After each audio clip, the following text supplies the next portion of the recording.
Welcome, everybody, to the Bush and Me Show, Week 9. We're going to get into it. Bush, how's it going down there in Miami, brother? Man, Miami's all good. Miami's all good. You know, the weather's breaking a little bit. I don't feel like I'm not sweating as much when I walk outside. So I'm in a good place. It's the time in South Florida where I feel good about being down here. You know, the humidity's not here. It's a little wet right now. You know, we got some weather coming in, but other than that, we're straight down here, brother. Life is cool. Life is good. Things up there with you and B.A.M. Hair looks good, too. Humidity hasn't gotten to it yet. No. Father Time is still on my side, too, baby. So appreciate you, big guy. Can't say the same about you. Can't say the same about you, though. Moving right along. Speedmore's good, man. We bought a house. We're moving this week, so a little stressed out, but congratulations to the new Meehan family. A little round of applause. Joe, can you splice some of that fake clapping in? Yes. Maybe you can. Maybe you can't. The crowd use that crowd noise the Falcons use. They've been doing that for years, but that's for another show. All right. Speaking of Miami down there, Tua got his first start last week, and they got that W. You and I were both on that one. If you follow the picks, you're welcome. Mm-hmm. But you were saying that they're giving a little heat down there. What's going on in Miami? Well, if you look at, I know looking at my timeline and looking at some of the other people who are on TV, you know, just talking about the games, what they do every single week. Tua's first start wasn't great. You know, he didn't even break 100 yards when it comes to passing. He did score. He did throw a nice TD pass to Devontae Parker. So that was solid, but he didn't really have many opportunities to really get the ball down the field. In the first half, you know, they didn't let him stretch the field much at all, but they did run the ball pretty well. But their defense came through big time. I mean, they were all over Jared Goff, and then Jakeem Grant gave them a special team spark. So they scored offensively, defensively, and on special teams. The team kind of rallied around Tua for his first start. Didn't put too much pressure on him, and a lot of people in the media are saying that the Miami Dolphins need to look for a quarterback in the future. And I'm like, give this guy an opportunity to put four real quarters together where, you know, the offense has to rely on his arm and his decision-making. And let's just see how it plays out. But, like, I can't believe that this is a talking point that people are already starting to talk about. Like, this guy literally just got his first start. Okay, let's see how this week goes in Arizona. I'm excited about this game, but we'll talk about that one a little bit later. But yeah, I mean, I would love to hear your thoughts on it, but come on, man. Like, that should not be the topics on some of these sports shows right now. Let's be real. Yeah, I was shocked when you brought it up. I've been moving, so I didn't see that stuff. But to think that they want to replace this guy, I mean, he was playing against arguably the best D-line in the league. Aaron Donald in his face. I mean, you saw him. He threw the pick on his first drive. So he was a little shaken there. But he was up. The defense gave him 28 points off of turnovers in the first half. What more do you need to do but manage the game after that? Get this guy out safely. Same thing you would do with a veteran quarterback at that time. But just because they wanted him to come in and outshine Fitz, and they wanted the big numbers and the glam from him. I mean, you got the W. Let's move on. That's what the league's all about. Yep. He was 12 for 22. I'm sorry, I didn't mean to cut you off, but was it an interception or was it a sack fumble? Aaron Donald did have the sack fumble. Was it an interception as well? I think you're right. It was a sack fumble. It was a sack fumble. So yeah, Aaron Donald did get home on him one play, got the ball out of his hand, and then then Brockers came up and smacked him pretty good. But I don't know if you watched the mic'd up version from the Miami Dolphins with Tua. He was excited after the hit. This is the kind of guy I was a little skeptical of them putting him in there, taking that spot from Ryan Fitzpatrick because he did have the team going. You know, the energy around the team was really good. But then Tua comes in and you see what he brings to the game. Like I said, I was skeptical, but this guy got into the game. He had fun. He likes to get hit. He took that big first hit. Then he started to kind of calm down. This week, they're going to have to score points. Kyler Murray, the Arizona Cardinals are a good team, especially they're explosive on offense. And I don't think the Florida game is going to go the same way. We're going to see, but let's see how this guy does when he has to put together 4 quarters of quarterback decision making and throwing the ball down the field. Right. Give him a chance. Stop putting so much heat on him in the beginning. Sticking with quarterbacks, another big game for the Baltimore Ravens and another game that Lamar just doesn't show up. Yeah. He was 13 to 28, 208 yards passing, 2 touchdowns, but he had 2 picks, 2 lost fumbles. One was inside the 5-yard line when they were going in to score. That was a huge turnaround. What do you think of Lamar in big games? Something's missing, and obviously I know he was the MVP last year, and he's explosive. When you see this guy on the field and the plays that he makes, well, he's making some plays through the air, like you said, he had 2 touchdowns, and on his feet he does pretty well. But the number one thing a quarterback has to do is take care of the ball, and 2 fumbles, 2 interceptions, just like you were saying, they're on the 5-yard line going in. That is such a momentum shift for the other team when you and they were playing the Pittsburgh Steelers. So when you have these kind of opportunities, you have to capitalize and you have to get points. And getting down there so far, and your quarterback loses the ball, it just can't happen. It can't happen. And going forward, we're going to have to see him step up in big games. When complete teams come into Baltimore, they got to play them somewhere. It just seems like his play is lacking a little bit. He doesn't, he's not taking care of the ball the way that that he's supposed to, and it's hurting his team in the end. Now, he's going to have to find a way. He's going to have to find a way to get over that hump. And I've been, me, I'm a huge Ravens fan. I've been a huge Lamar supporter. The first playoff game 2 years ago against the Chargers, he didn't show up. Last year against the Titans, I'm sitting there saying, Greg Roman, what are you doing with these play calls? Then you go to Kansas City, I'm going, Greg Roman, what are you doing with these play calls?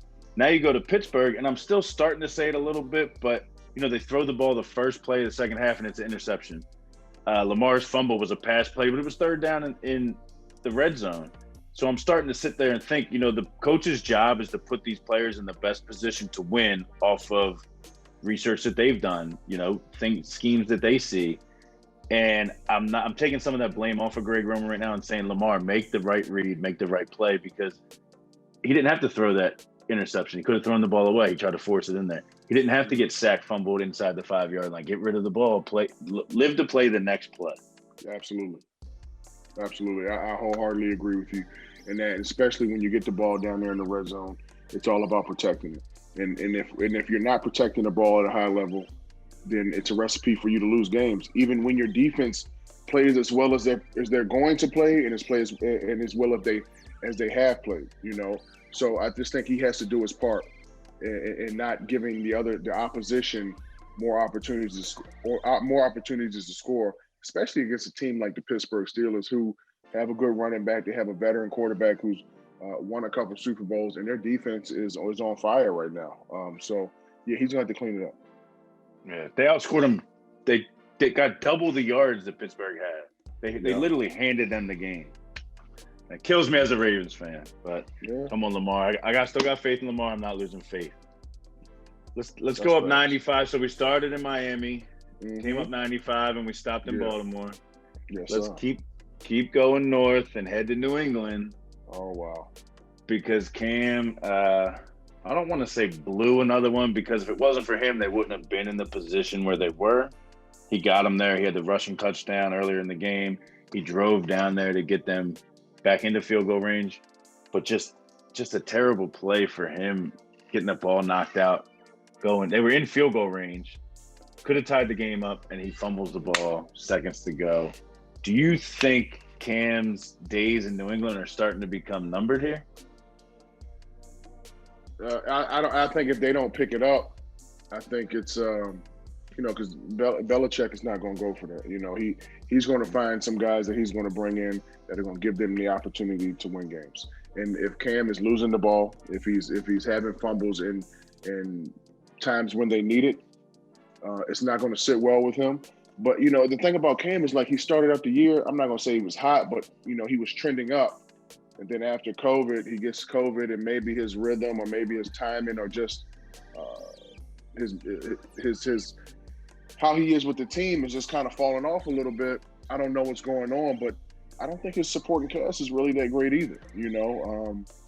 His receivers are okay. The defense, they're a little up and down here, but I really look. Cam Newton has to get it. He has to get it going. He has to be the leader. He has to be the guy that kind of starts the charge. And I know he's got that in him. So I agree with you here. I don't think there would be as much pressure on Cam and the Patriots if Tom Brady had retired and was sitting at home right now. Yeah. But the fact that Bill Belichick is 2-5 and Tom Brady is 6-2, I think has a lot to do with, Belichick's going to have a shorter fuse there. It's a good storyline for sure, but it's really not the same team. How many Patriots players opted not to play this year? Right. Absolutely. It was a bunch of them that said they weren't coming. I mean, a lot of key pieces, especially on the defensive side of the ball. So you look at it as a whole, the team is struggling. It's not just Cam, but the team is struggling, and they're coming up short in a lot of areas. So there's a lot of things that they need to pick up. Now, if I know Bill Belichick and what he's been able to do, they do have the quarterback to get them on the right side of the win column. Let's just see, over these next couple of weeks, it's going to be telling the response that they have. Well, if there was ever a team you needed on your schedule to fix things up, it's the New York Jets. So lucky for him, that's what they get to play this week on Monday night. So good luck to Cam. Speaking of the Jets, let's come back down 95 a little bit and get into this. Your boy, Coach Gaze, is, I think they're 0-8 now. I don't think they've had a bye. They're 0-8. I'm looking at 4 L's. 8 L's right here. 0-8 on my computer screen. And this guy hasn't gotten his seat's not even warm. It feels like the media is not talking about him. There was a while there where Bill O'Brien got fired, and then Dan Quinn got fired, and they're going, who's next? It was cancel culture. Who's next? And they got on him for like a week, and then it just like blew over, and they haven't been talking about him at all. And he keeps losing games. What's going on in New York? And are they going to win a game? I believe I just read something that the GM came out in support of Adam Gase, saying that it's not Adam Gase's fault that they're in this 8-0 position. Listen, they're 8-0, and I'm sorry. Yeah. 0-8. I mean, you don't really get used to saying that kind of stuff, So they're 0-8, and let's look at their next 4 or 5 games. It's the month of November is going to get a little. It's going to be a little rocky. You got New England, and they're only 2-5, so this might be an opportunity for the Jets to get a win. I'm not saying that they are, but it can be an opportunity. Pick that Monday night. You'll have a chance to pick that. Yeah, I got to do a little bit more research on that because that's going to be quite an interesting pick. But then they got to go to the Los Angeles Chargers. Then they then they play Miami at home. Then you got the Las Vegas Raiders. Then you got Seattle. Then you got the Los Angeles Rams. I'll give you the last two while I'm already on it. You got the Cleveland Browns, and then you end in New England January 3rd. I mean, is this a team that could go 0-16, or do you think they could squeak a couple wins out? And if you do think they can squeak a win or two out, who do you think it's against? I have my guess. So I looked at this schedule. I think we were talking about this with somebody. I think it was Kyle. You, me, and Kyle were talking about the Trevor Lawrence going to the Jets. And are they going to win a game this year? And I looked at their schedule back then, and I said, absolutely 0-16. No doubt in my mind. Now I kind of look at these games. I think they could probably be competitive against the Dolphins. And they just have to catch them on that right time. If they played them last week, trust me, it wouldn't have been a close game. And I think the Browns game, they could catch the Browns sleeping there. If there are any games they could win, I would say Dolphins or Browns. I'm looking at this New England game. There is some opportunity there. You got to realize who their defensive coordinator is. Well, you took the best option out there because they play them twice. So you got, if you say they're gonna lose to the Patriots, you got 2 chances. So I like your style. Exactly. But no, the other one though is listen, the last time they played Miami in Miami. It got ugly really fast. But if you go back to that game, the second half of that game, the Miami Dolphins couldn't do anything on offense. Fitzpatrick, I believe, in that game went 0-11 on third down. So, things got out of hand early, but now you're going to play Miami with a whole different quarterback. You're going to bring Tua. Tua's going to be in there. He's going to have the start. I think this is an opportunity for Greg Williams to start to get exotic with his defense, start to mix up the looks a little bit, catch him off guard. Maybe it's an opportunity. I'm not saying that they can go and do it, but I think it kind of makes sense because if you look at the first half of that Miami Jets game from back in October, look, Fitz stayed in there and he delivered some strikes when he was getting crushed a couple of times. And I'm not saying it wasn't pressure on the offensive line, but it was just blitzers, free runners here and there. Fitz, I remember looking at the game, Fitz did a really good job staying in the pocket, delivering strikes early on in that game. That's how they got up 24-0.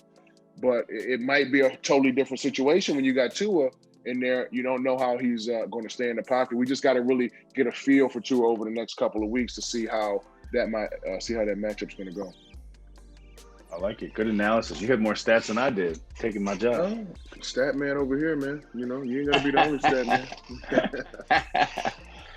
All right, let's get into the picks. Let's do these picks, man. Picks. Recap of last week. I was 2-1. I got a 2-game lead on you now. Getting a little hot. Yeah, you were 1-2. Tori was 1-2. It never fails. All three of us were on the Ravens, and every time we're all on something, we lose. So there's a hint for you guys out there. Let's jump into it. 3 picks each. I'll go first. I'm going to start this off with another terrible game. I think I picked this the last time these two guys played. The Washington football team is hosting the New York Giants. I'm taking the Washington football team. I love the way Kyle Allen looked. I think, he has some flow there finally. The football team hasn't had flow in a while. When they beat Dallas, it was a close game the last 2 times these guys played. It was a 1-point game. And all I really have to say is this game falls into my system. The Giants look great on Monday night at home. They didn't win. That's the little part there. But they were competitive enough to win that game. Yes. Now they're going on the road to Washington. Not a long drive, but on the road after a Monday night game, short week. I'm taking the football team. That's a good one. That's a solid one right there. Not too much on the line in that game, but what are you talking about? Second place is wide open. Oh yeah, it's just I forgot it's NFC East. I mean, you're second place with 2 wins. Here we go. Look, my first game, I'm going to go Seahawks at Buffalo. Seahawks are getting 2.5, and I'm going with the Seahawks in here. I like their chances. Listen. I'm in love with this 1-2 punch that they have at receiver. Tyler Lockett, DK Metcalf. 2 weeks ago, Tyler Lockett lit it up, and then it seems like it was DK's turn last week. He came out, had some fun. So you never know who you're going to get. You can't double both guys. I guess leaving them one-on-one, kind of gives Russell Wilson. It's like the land of opportunity. If you show favoritism to one, look for the other one to kind of go off. And the defense has been playing well, but week 9, they get Jamal Adams back, and they did just pick up Carlos Dunlap. And he's definitely going to help that Seattle Seahawks pass rush. He's going to help their overall defense. Their overall defense is going to be better. You get Jamal Adams back, just like I said. Dunlap is going to get you a little bit more pressure off the edge. I like the Seahawks in this one at Buffalo. It's a good pick. And like I said, we don't go over these games ahead of time, but I also picked this game for different reasons. The whole Seattle on the West Coast coming East Coast for a 1:00 game kind of thing. I think Seattle's there's going to be a bump in the road for Seattle here. Long travel, 1:00 game, check. Their defense, not that great, check. I think Josh Allen is going to light it up. Adams will be back, but I still think he's going to be a little slower. It's going to take him a while to get used to things back there. I'm looking for Diggs to have a big game. I'm saying Buffalo's going to win this game outright. Seattle's 6-1, but I think they're about to be 6-2. All right, well, yeah, we're going to see about that. Look, I don't know if you know who this guy Jamal Adams is, but I don't see I don't see Allen just running free like he's been. You know that Jamal Adams is literally like a missile out there. You know, he can play all over the field. He can play down in the box. Obviously, he can play on the back end of the field as well. So yeah, we're going to see about that. Game number 2 for me. I'll give you. I'm gonna go with this one here. Miami at Arizona. Arizona is getting 4.5. That's why this game is pretty attractive to me. I think it's going to be a really competitive game. Miami, they're on a little bit of a roll, but I think it's another opportunity for us to see more out of Tua. And the thing that I think is going to really keep Miami in this game is their defense. Shaq Lawson, Emmanuel Ogba have been playing great off the edge. I mean, they have been getting pressure. They've been getting sacks. They've been causing fumbles. A lot of the turnovers are because of those guys. And then you look on the inside, Christian Wilkins, you know, he gets pressure on the quarterback, but he got an interception last week. That's going to be the key. Now, I think they're going to have a game. They need to have a game plan for Kyler Murray, keeping him in the pocket. That's going to be very important because this guy can get the ball down the field. He's pretty accurate, and he can do it with his feet. I think that's why they have an opportunity in this game, but it's going to be because of the defense. Tua has to do a really good job of managing this game. I'm not really worried too much about Fitzgerald. Hopkins is an issue, but the way that Xavier Howard has been playing, should have had his 5th pick in 5 games last week, but it literally went through his hands.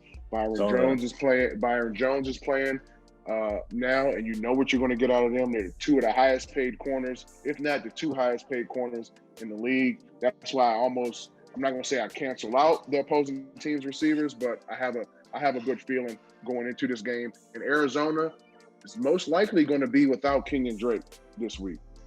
He did not practice for the 2nd straight day. It doesn't look good for him. So I'm going Miami. I'm giving Miami the nod here over Arizona. Like I said, Arizona's getting 4.5. I think they can keep it close. I think they can win the game, but I don't think they're going to beat them by more than 4.5. Okay. Like I said, we don't go over these picks ahead of time, but I also picked this game. Tua, I'm surprised you went this way because you know who my last game is going to be. I thought we'd have had a little back and forth. But it is what I get. You want to take the safe way out, take the safe way out, okay? All right. So we both had the Dolphins last week. It was a system play. This week, like you said, Dolphins defense looking great. They're going to keep them in this game. But my buddy Lee Corso would say, not so fast, my friend. Arizona's coming off a bye, and I think that's going to give Kingsbury extra time. He watched everything last week, dug into it deeper. They had 2 weeks to prepare for this defense, which, by the way, is giving up the least amount of points in the NFL, 18.5 points per game. So in order for Miami to win, it's got to be low scoring, right? Vegas gives you a little tip here. The over-under started at 47.5. It's up to 49.5. They think there's going to be some points scored in this game, and that's why I'm leaning towards – listen to this one, by the way. The 5-2 Arizona Cardinals, and they're facing the 4-3 second place Miami Dolphins. So who would have thought we would be seeing this week 9, Arizona, Miami? I think Arizona's going to win this game by double digits, so over the 4.5. Double Take digits. The Cardinals. Take the Cardinals. I'm gonna have to go back and look at I'm about to pull these Dolphins games up because I don't know if they've lost a game this year by double digits. You can do that later. Let's hear your third pick. I know they haven't lost by double digits. You know who my third pick is, man. It's Saints at Buccaneers. It's rematch time. Listen, Michael Thomas has been gone for 4 weeks. He's slated to play. I think I said it last week on the show, but didn't know. He's been slated to play for like 4 weeks. Listen, but I didn't know he had the hamstring issue. Something else came up. I didn't know what it was. Look, Emmanuel Sanders is coming back. He said that in someone else's show. He said he's 100%. He said he's ready to go. The only issue for me going into this game, you know the talent that these guys have in Gronkowski. He's starting to play better. He looks better out there on the field. Evans and Godwin, they look explosive. The defensive secondary is the red flag for me for the Saints. Now, they did play a little better last week, a couple plays here and there that they gave up. I mean, they're going to give up some plays downfield, but it's all about the timing. The timing when you're giving these plays up. I know these guys are going to be ready to go up front. Protecting Drew is going to be key this week. This Tampa Bay defensive line, JPP, Sue is getting to the quarterback. Shaq Okay. Barrett's playing well. And then, they still there's some issues in the middle because they still have Steve McClendon that they traded for from the Jets. So they did lose Vita Vea, but now you got another stout guy in there. They're solid. They're really solid versus the run. That's an issue for me.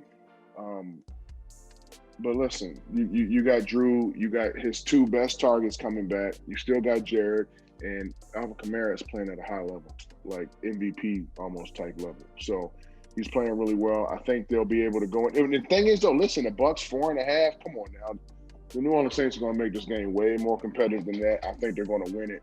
And if for some reason that they don't, they're not going to get beat by more than a field goal. So that's why I feel really great about Saints this week, baby.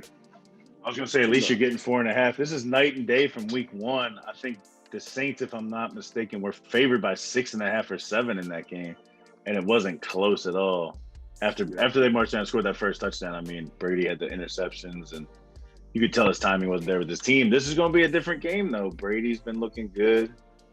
Team's been looking good. They didn't look that great last week. I mean, they was Monday Night Football. I know. I had the Giants. You had Tampa Bay. I remember. Yeah, I know. I didn't think. I thought Tampa was going to put maybe they were looking towards the Saints. Maybe they were saving a little bit more energy for the Saints. That would really piss me off if that's the case because Saints need this one. Because man, look, the Bucs are going to be tough. So I don't know if they were overlooking the Giants, but it almost came back to bite them in the ass. So my picks: Seahawks. Got to go with my Dolphins, man. I'm on the Tua train now. I'm all in. I'm all in. And Saints at Buccaneers. I'm going Saints. And I'm going Washington football team, Cardinals over Dolphins, and the Buffalo Bills are going to be my lock of the week. I love this game. Bills over Seattle. So we'll have to see about that one. If anybody out there isn't busy this weekend, come help me move. I could use it. Maybe we can watch the games when you help me hook up my new television. When you ask somebody to come and help you move, what is the incentive for that person? Are you going to line their pockets with a couple extra duckies? Are you going to buy them some dinner, provide maybe some alcoholic beverages for them? Something. What's the trade-off here? Because I'm not going to help nobody move unless you make it worth my while. So I don't like to put the prize out there. I like to see, how much you're moving, how quick you're moving, and that's gonna rely whether you get, the plastic bottle of vodka when I make your drink, or you get the goose. So we'll see. If you get the stuffed crust, or you just get the cheese pizza, the square. Yes, that's facts. Hey, you get what you deserve, man. That's life. That is life. That's a lesson for the kids out there. Week 9 show, Bush and me. You got anything else? Any final thoughts? Anything you want to get off your chest before we get off my back because I need to get off my back because I've been carrying all these boxes. Yeah, that sucks. It sucks that I'm in Florida and I can't be there to help you. You wouldn't help anyway. I would not help. I would send help before I help. But I love you. There you go. You're my guy. Bush and me, Week 9 show. We're out. See you guys next week. See ya.